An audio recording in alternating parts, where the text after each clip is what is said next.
Colin Martin, the Fed did not move rates this week. Do you agree with that decision? We do agree. We didn't expect them to move at yesterday's meeting. Neither did the market. Markets weren't really pricing in much of a chance. What's important is that indications are for them to hike later this year. The dots plot has all but three members projecting a higher rate to end the year. But there were some dovish tones in that projections next year and beyond have come down a little bit. Only two expected rates according to the median projection, and the long run rate was dropped to under 3%.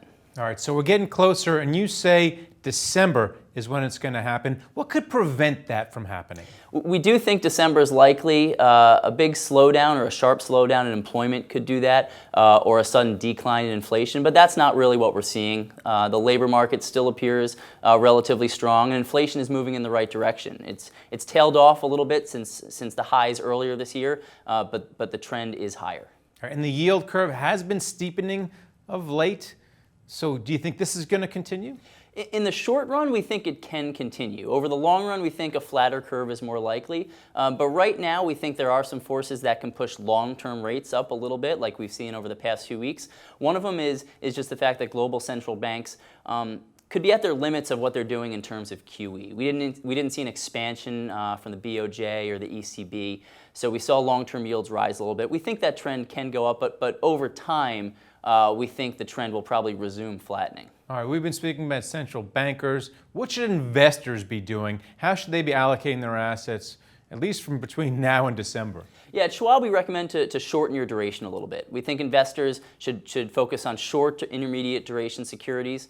We focus on higher quality. Yields are still very low kind of across the board, so we don't think reaching for yield in some of the riskier parts of the market, we don't think that makes too much sense right now. One part of the market we like is investments with floating rate coupon rates, because we do think the Fed will raise the rate again later this year, and hopefully further down the road. Those should benefit with higher coupon rates, and they generally see price stability. Floaters and tips. You're a fan of tips too. We like tips more from a valuation standpoint. We like to look at break-even rates, what inflation needs to average over the life of those securities. For 10 years right now, it's around 1.5%. Now granted, the CPI index is below 1.5% on a year-over-year basis, but historically it hasn't had 10 years' time of being below where it is right now. The Fed thinks it's going to rise. It's been trending higher. So from a valuation standpoint, if you're looking for inflation protection, we like tips over nominal Treasury securities.